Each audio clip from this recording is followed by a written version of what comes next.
All right, we are going to start here in just a couple moments. Thanks for being here on time. It's fantastic to have you here. I have missed chatting with you for a while. The last time we did a live stream, it was last Sunday. So the reason I'm doing this stream on Eigrp is that I've had a lot of people chat with me and say, you know, Keith, Eigrp is not on the exam topics for CCNA. It's just not there. OSPF is, but not Eigrp yet. It seems to me that there's a lot of people asking about Eigrp and saying, gee, I wish I knew a little bit more about it. So we're going to treat this quiz in a couple different fashions. Number one, we'll have some quiz questions, but also I'm going to do a little tutoring during the quiz. So we'll take a look at a question, elaborate on it, give it some insight on it, so you'll have a better understanding of it. So I think it'd be very, very helpful for anybody pursuing CCNA and also anybody working with Eigrp.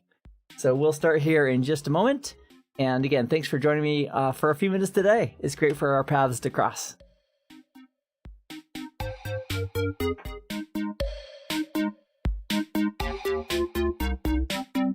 All right, let's go ahead and start. Can I just get a confirmation that you can hear my voice? So I see people chatting from Scotland and from other places. Welcome, everybody. Denver's in the house. And thank you very much. You can hear me? Okay, good. I still make rookie mistakes occasionally. I'm wearing one of my favorite shirts, though. Let me show it to you. This is my exam shirt. All right, let's go ahead and start. Here we go, everybody. And we'll pause after each question and answer it. Also, at the end of today's session, I'm going to be in the Discord server. There's a link in the description. It is free, and we're going to jump in the CCNA chat room for a moment, audio chat, and I'm going to bring up all these questions that we covered in this quiz today. And if you have any questions about those questions, that is the first thing we'll take care of. Give you one-on-one time with me if you want it. All right, let's start. Eigrp for CCNA. Ready, set, go. Here's your first question. And these are randomized too, so I don't know what order they're going to be in. Ooh, what is a successor route in Eigrp? It's a good one. What exactly is that?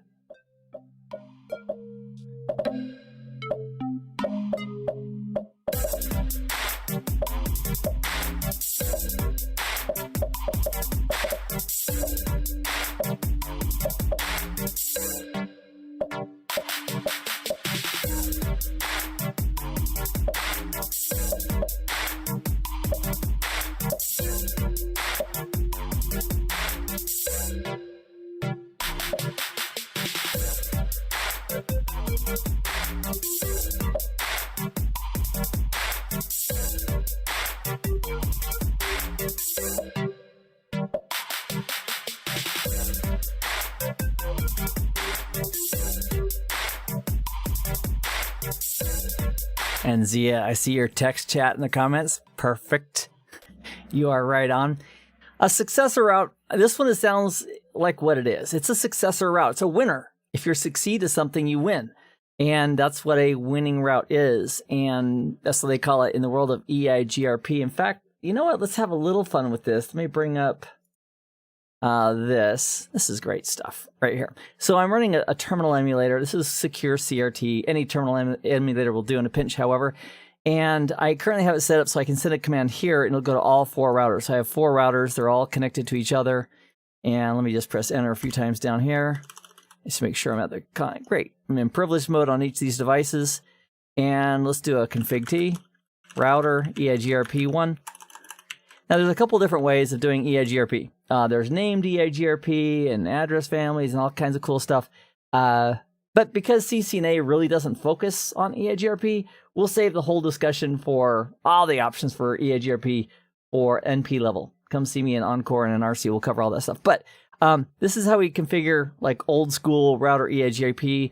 Autonomous system number one. Each of the, just like OSPF, you have a process number. Well, in Eigrp, this is an autonomous system number, and every router has to match. So if you have 5 routers, they all need to be running Eigrp and the same autonomous system number.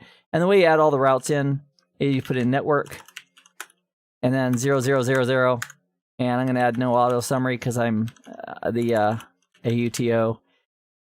That's because I'm the OG. A long time ago, auto summary was on, and I didn't want to turn it off. And you'll notice how fast the neighborships came up. I mean, it's done. And I just did that command on all 4 routers. So if we go to all 4 routers, boom, there's 3, there's 4. It's done. So if we did this, show IP route, Eigrp is one of the fastest routing protocols to ever, converge. It's just so darn fast. This is for a route. Here's a 32-bit route for 2222. It's a loopback. Here's one for 4444. And on that loopback, it's got an administrative distance for that route. It's got an administrative distance of 90, which might come in handy for a few questions coming up. And this is the metric. Now, in OSPF, we call it a cost. And with RIP, we call it a hop count. And with Eigrp, we refer to it as a metric or a composite metric. I've got a few questions on that coming up. I don't want to give all those answers away quite yet. But for the question we just had, if we do a show IP Eigrp topology, which you don't need to memorize that command, but it's like the topology database for Eigrp. Take a look at this. 2 successors. A successor is a winning route. And what this says is I have 2 successors, 2 winning routes. One with the next hop of 101202 and one with the next hop of 101303 for 4444. And if we did a show IP route, there's the details for that route. So there's 2 routes for 4444.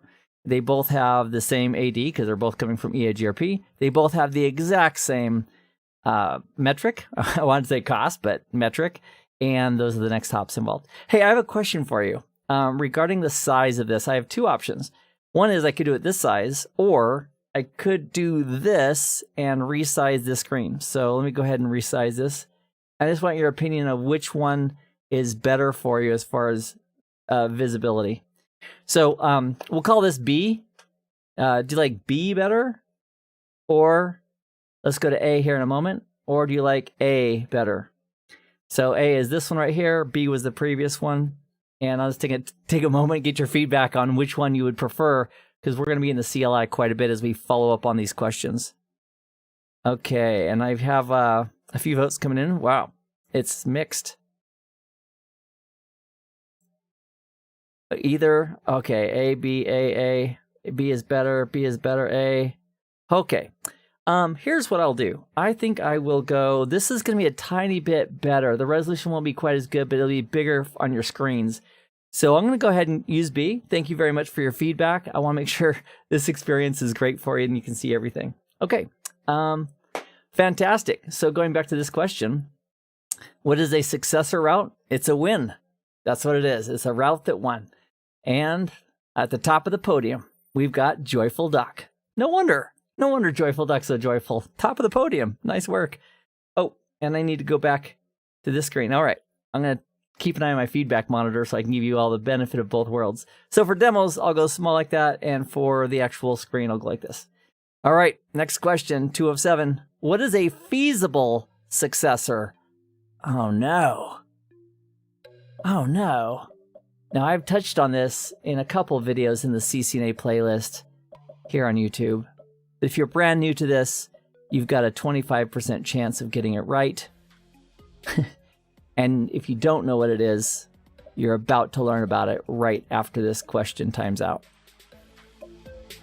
And John, the way you join is you can go to kahoot.it or open up the Kahoot app on your phone and just put in the game pin of 284333. It's at the very bottom of the screen.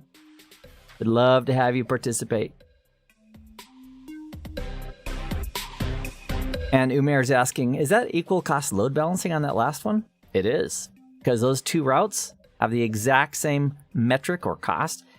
Metric, we'll call it that for Eigrp, and as a result, it is doing equal cost load balancing. Oh, wow, you guys, that's great. That's great. A backup route.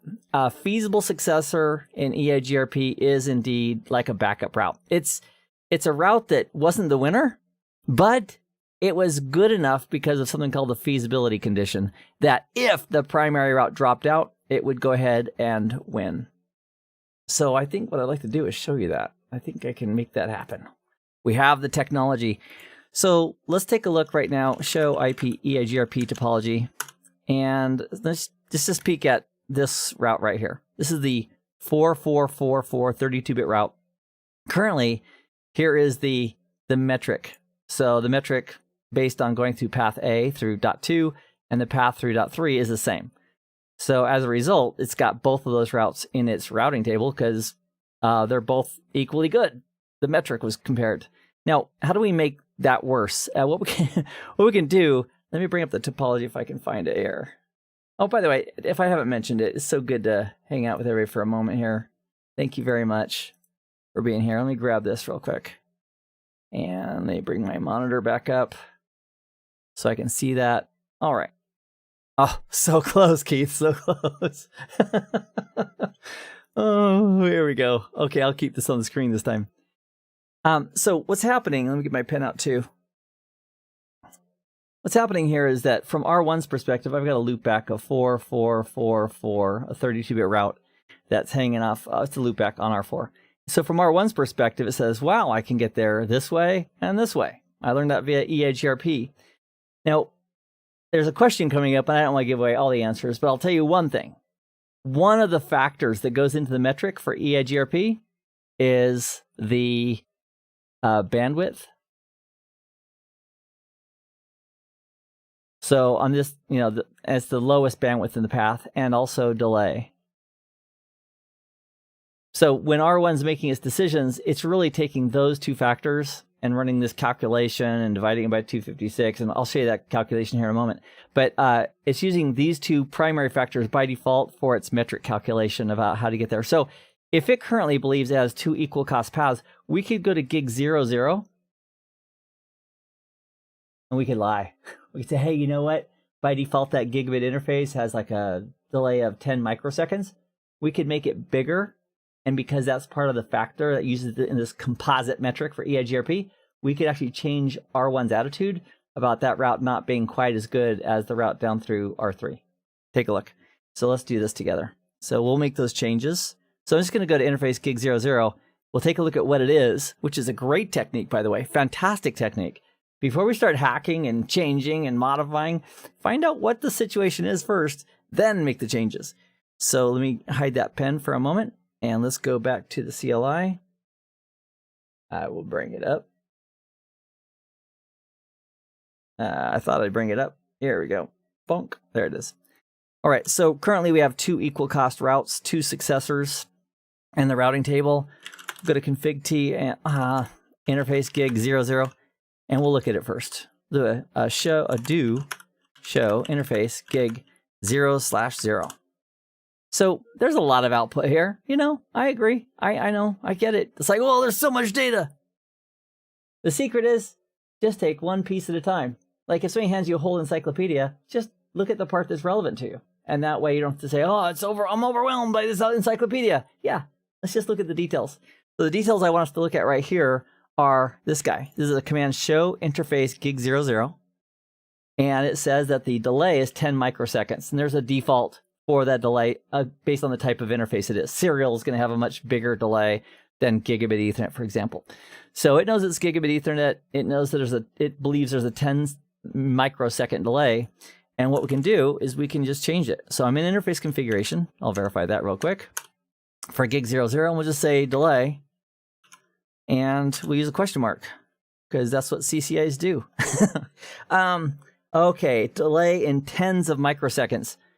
So, 10. So I'm going to use 11. If I put 1, that would be 10 microseconds, which is what it is right now. So if I do 11 microseconds, that'd be 110 microseconds. That'll still work. And then here's another really important technique. After we make a change, we're going to verify that it actually took and we did what it thought it was going to do. So we just changed the delay on this interface. Let me do a do. And then we'll look at the output and verify that it took. So like a before and after picture. All right, so now the delay is 110 microseconds versus 10. So in our topology, here's what that means. Previously, R1 thought to get to this network hanging off of R4, which is a loopback in our case, it could go this way or this way. But now because we modified the delay on this interface to 110 microseconds and the default over on this interface is 10, the sum of the delays is used as part of the calculation. And so now this guy is like 100 microseconds worse. And what we should see is a path here and the path over here to the right no longer being a winner. So we'd have a successor route going out gig 01 to its next top of R3. And over here, second place isn't so bad. So the feasible successor is the guy who is still viable. It follows the feasibility condition. That's the topic for CCNP. But because it's still a viable route, although not the best, it's basically held as a feasible successor. And if the primary route goes out, then this route will go in. At least that's the theory. The cool thing about having labs and practicing labs, and you can do this in Packet Tracer, by the way, is that you can verify this stuff and not just have to guess at it. So let's take a look at the CLI. So we modified that bandwidth. Let's do a show IP route for, now we could do a show, we could do the whole thing like that. And you notice we only have one route now. And if we do a show IP, one route for 444, I mean, if we do a show IP Eigrp topology and press enter, let's take a look at 444. I'll scroll up for it because it's right here. So look at this. It says for route 4444, I've got one successor. But Keith, it was like 2 a moment ago. Yeah, a moment ago it had 2 equal cost paths. But look at this. Now it's showing the successor with a reachable, basically the metric, feasible distance is the metric of the winning route of 131.072. And that's this guy right here, 131.072. And then the backup is this guy.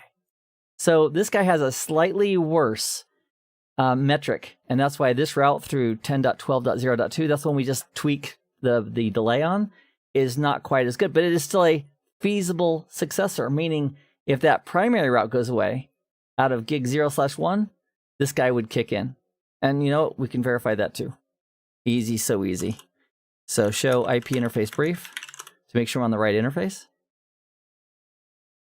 And config T, interface gig 0/1. And before we do this, let's take a look at the topology together.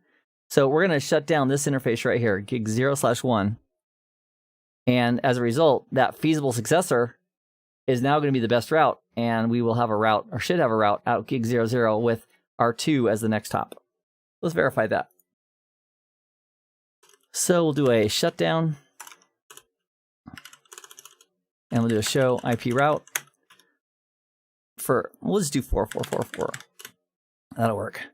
So it says right here, the route for 4444, our next hop now is 10.12.02, which is R2. And if we wanted to do a show IP route, and just look at it that way, without all the detail, there it is as well. Okay, so I'm going to take off that bandwidth restriction, that bandwidth modification, show run, interface gig 0/0,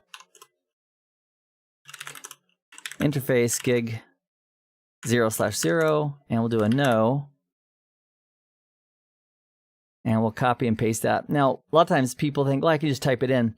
Here's what I've discovered over decades of experience working with gear, is that typos happen. And so if you are trying to negate something or put it back in or whatever, if you go to the config, copy, paste it, you are not going to have the typos you would if you did it otherwise. So just, it's convenient to do. Also, you're going to make less mistakes just by copying, pasting it in. So no delay 11. We could also do this, no delay, and that would actually revert to the default. So just show, let's do a show interface gig 0/0 to confirm. And there it is right there. Okay, so now it's back to normal, and as a result, what we should have, how many routes should we have in the routing table? 444, let's do it, we'll show IP route, 4444. Before I press enter, I would like your feedback. Go ahead and put it in the comments. How many routes should we have to 4444 now? The answer should be 0, 1, or 2. And we just took off the bandwidth consideration. All right, I've got a lot of answers coming in saying 2, but didn't we shut down an interface? The answer is we did. I did. I shut down 00 altogether. 01. I shut it down a moment ago, so we're not going to get a route back there either way. So we need to bring that interface up too. So let's do a show IP route for 4444. Yeah. And we'll go ahead and do a show IP interface brief. Yep. That's how you spell brief if you're in a hurry. And this guy is administratively shut down, so we need to bring him up. Config T interface gig 0/1. No shutdown. All right. Sorry about the little trick question there, but you know what? If we cause, a lot of times in labs, one of the things for me, when I got my first CCIE back in 2001 with Ed Yanez, we were study buddies for like 8 months. I'm CCIE 6783 and Ed is 6784. We both passed on our first attempt. And the reason we passed was because we studied a lot. And also the reason my number is higher than his is because alphabetically, my last name came before his. That's the only reason. What was I going to go with that? For the CCIE, we used to get points for drawing out the topology. And that's not the case anymore about, if you draw a really beautiful topology on your paper, you get points for it. But it's how you're going to save yourself in a large network with lots of stuff going on is having documentation that's good, that's accurate. So if you make a change, undo the change. If you're just playing and testing and document as you go, because sometimes we might think, oh, I made that change or I didn't make that change. And, our minds go a lot faster sometimes than our hands. So having good documentation is the life you save, maybe your own. All right. So let's go ahead and get back to the questions. And here we go. So what is a feasible successor? It's the runner-up. It's the silver medalist. That's what it is. Yep. Hence the silver medal, why I put it there. Okay, next question. And I appreciate, again, you being here. Melodic Panther is in first place. And again, this is a great opportunity to learn as we go together. All right, good luck on this one, everybody.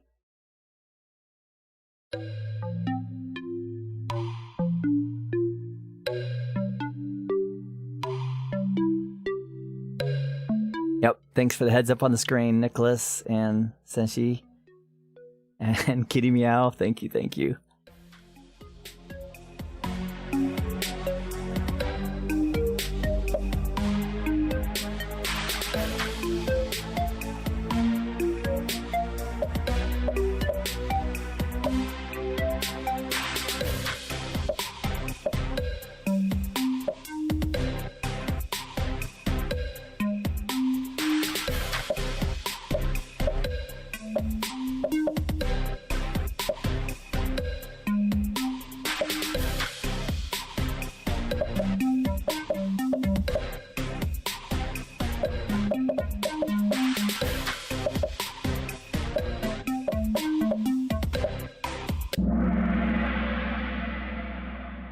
All right, R1 learned the route for 4444, a 32-bit route via, and it doesn't matter if it's like a 22-bit route or a 28-bit route. It's the same exact route as the question. If it's the same route as learned via BGP, internal BGP, OSPF, EAGRP, and RIP, which are true.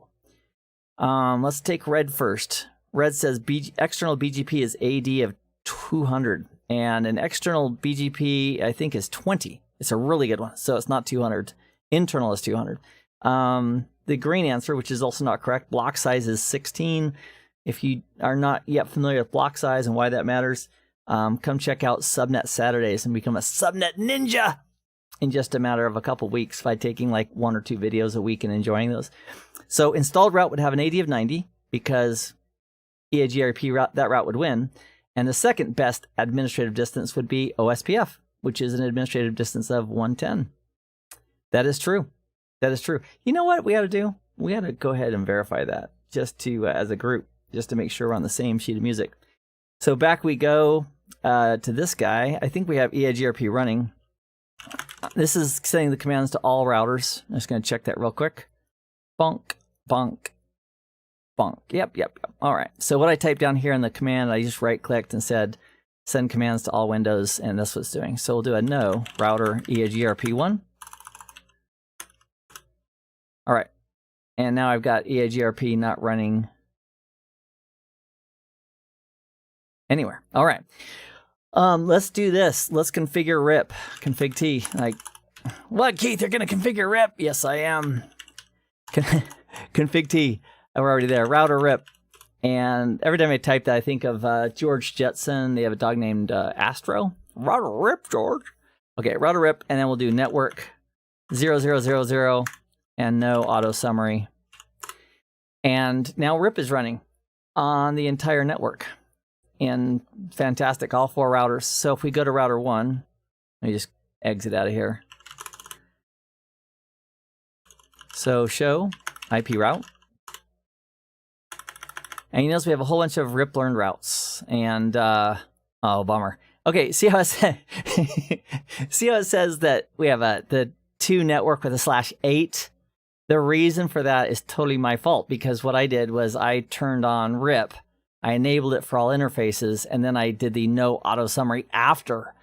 So in about, I don't know, a year from now, it's not really a year, but in about maybe, I don't know, whatever the lifetime is, 120 seconds or so from now, those will drop out of the routing table, the /8s, and we'll have the more detailed routes in there good to go. RIP isn't the fastest or sharpest tool in the shed, hence the reason we don't use it very much anymore. But now that I've given it a few seconds to converge, let's do a show IP route RIP, or our show IP route. What is going on? What did I do? Hold on, let's take a look. Show, run, section router. Router RIP, network 000, no auto summary. Oh, I know what I did. Let's do config T. Let's go back into all of them.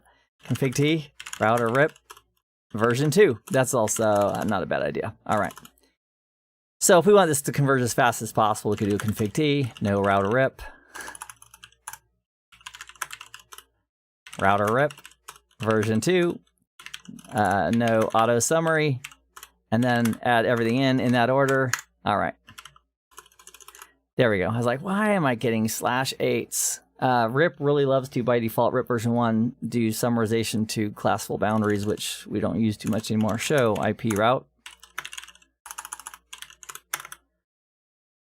Okay, and that looks a lot better. All right, so here we have RIP learned routes, and here's the administrative distance. Here's the hop count, and which is like the metric for RIP that it uses. And so it doesn't have a better option for the 222 network, so it's using RIP. Now, it has an administrative distance of 120. What would happen if we put in OSPF on top of that? So let's go ahead and get all these guys in a place where we can configure them. Actually, let's focus on this route right here, 4444. That's our route that goes over the loop back over on R4. We have 2 equal cost paths. They're both learned via RIP. And we'll verify here with a config T router OSPF process ID 1, and we'll say network everything and everything. Oh, I forgot. We're in CCNA land. I will use this because I love you guys, but I want you to know if you did put in all zeros, it would automatically flip it in the config for you because it knew what you meant. And then we'll say these are all going to be in area 0. But for CCNA, that's the right syntax. There's our network statement. And that brings everything in. And it will take just a few moments for them to negotiate neighborships. Oh, check this out. Let's do a debug IP routing. Oh, I love this command. I love this command. This is going to show us anytime the routing table changes. And I use this a lot when I studied like a decade and a half ago for my CCIE, because if I did something in the lab that broke my network and routing changed, I want to know about it. And in a production network that's stable, you should not have routes, coming and going. So check this out. All the RIP routes are now being replaced with OSPF routes. So it says update, update, update, update, update, update. Fantastic. And there's my adjacency messages for OSPF. And look at this. I love this.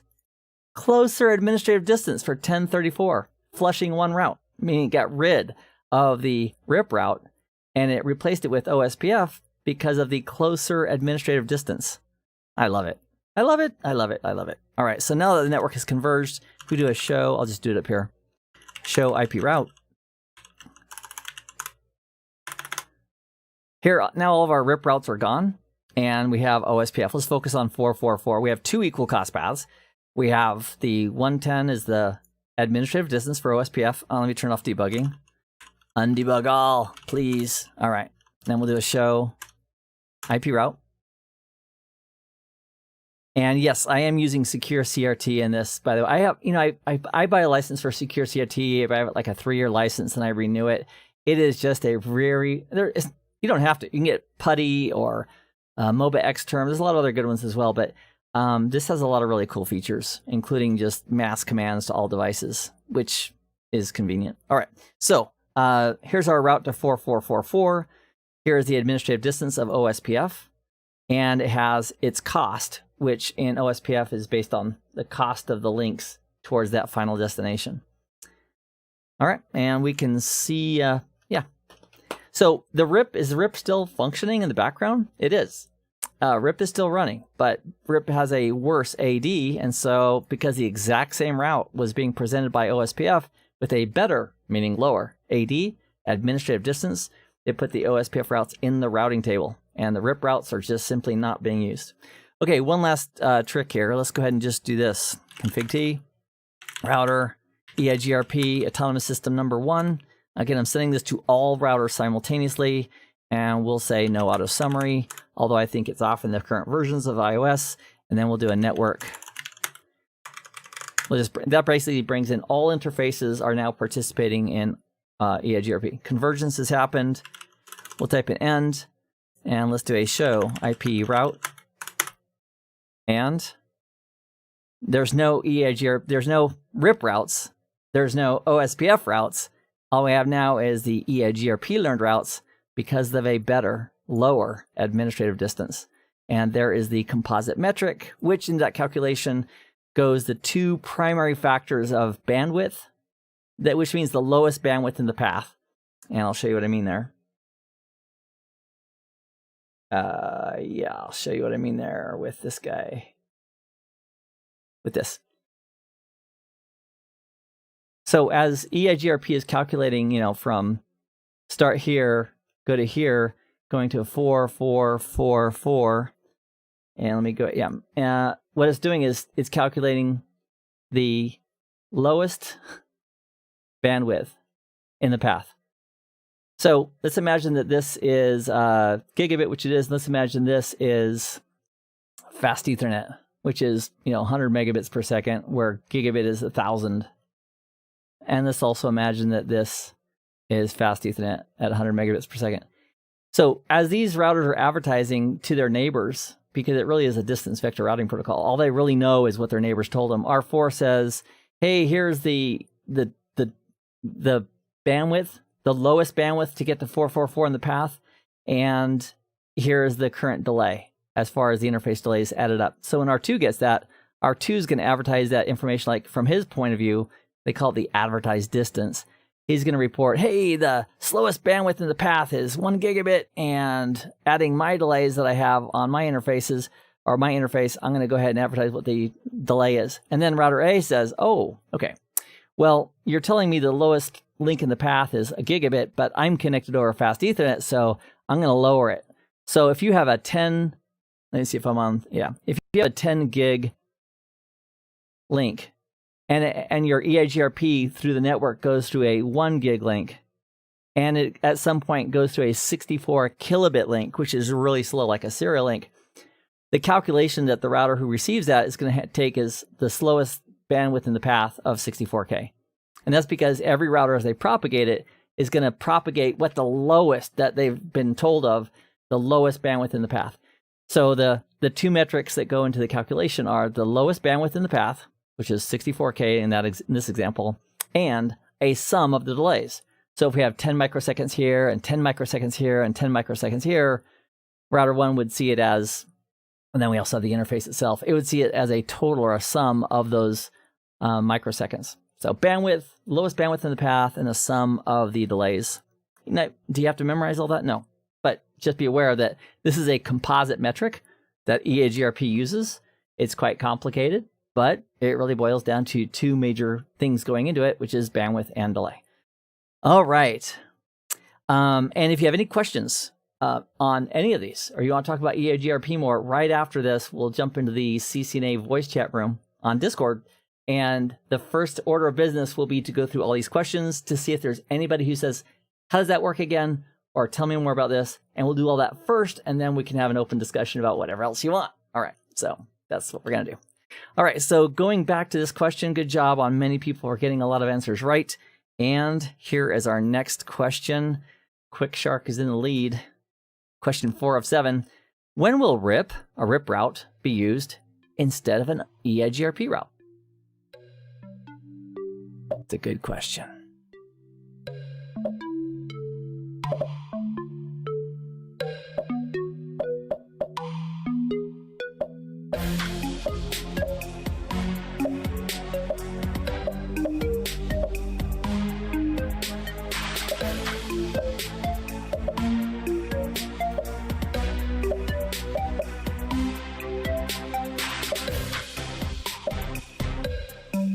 And if you're waiting for a clue from the graphic, it's just a graphic of something being ripped, as in routing information protocol.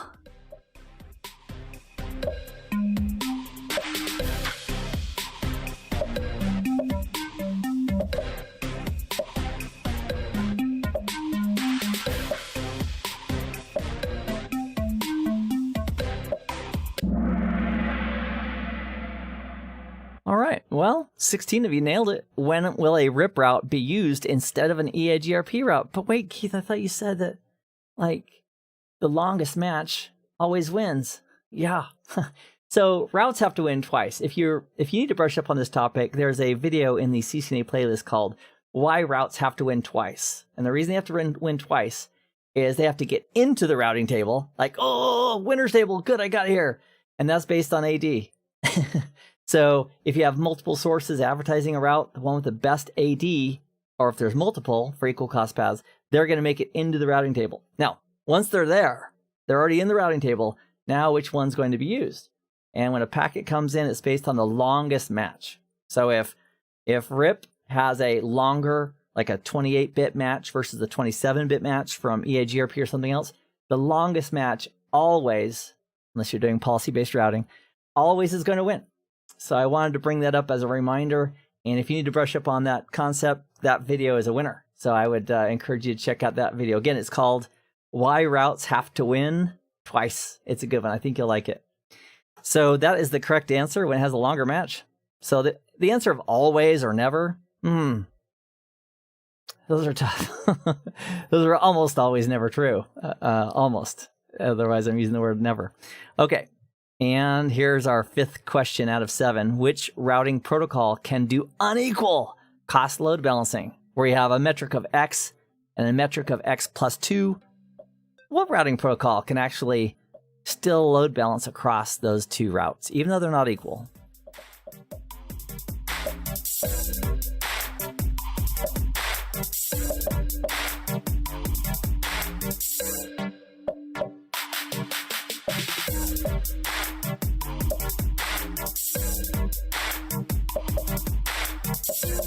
This is the closest graphic I could find for unequal cost load balancing.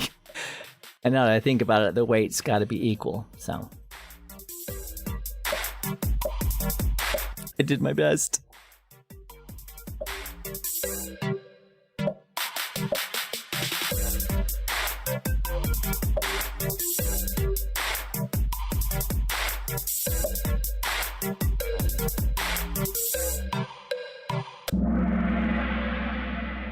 Okay, Eigrp. We are focusing on Eigrp. Eigrp is pretty darn cool. It can do unequal cost load balancing with an option called variance. You can say, hey, dear Mr. Eigrp, if you've got a couple routes and they're close, and they both meet the feasibility condition, which, again, another day for another topic, or another topic for another day, you can tell with the variance command, you can tell Eigrp, you know what, that guy's pretty close, within twice of the current metric of the successor. Go ahead and use both of them. And it will do proportional, by default, proportional load balancing across those links. So if one link is twice as good as the other, when it sends 3 packets, it can send 2 on the fastest link and 1 on the half as fast link, and proportionally load balance across all 3.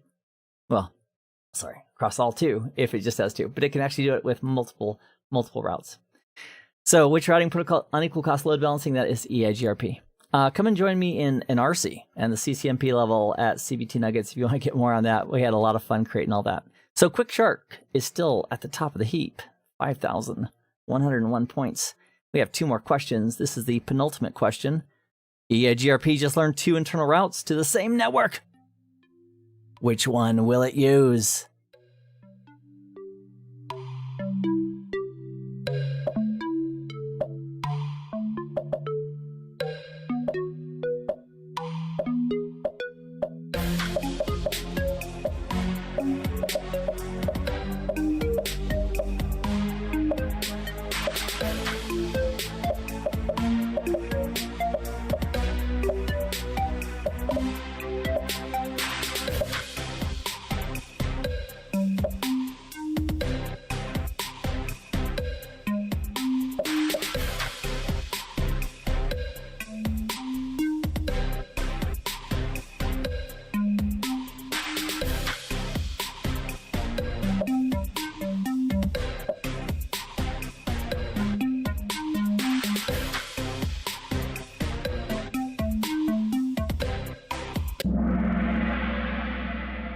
Oh man, I'm proud. Excellent job. The route with the lowest composite metric. The metric is what we call the, could be cost in OSPF, could be the hop count in RIP, and it's the metric in EIGRP. Fantastic. And if they're equal cost, then it's going to use them as equal cost routes.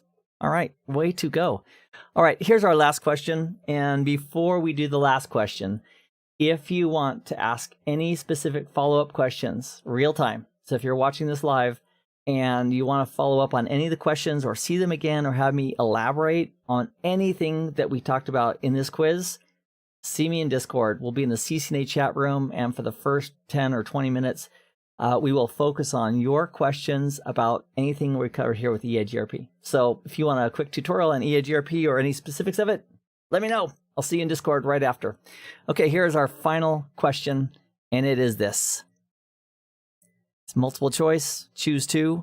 What goes into the EIGRP metric by default?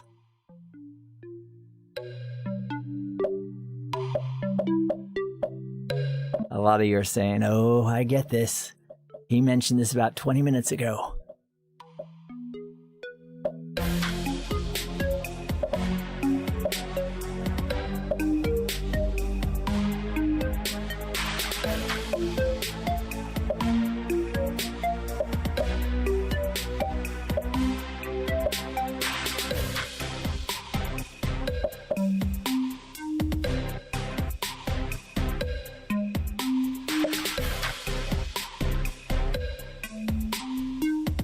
Oh, the time is about up. What is the answer? What is the answer?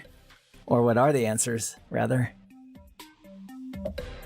By the way, the graphic doesn't help me at all. It is the formula, though.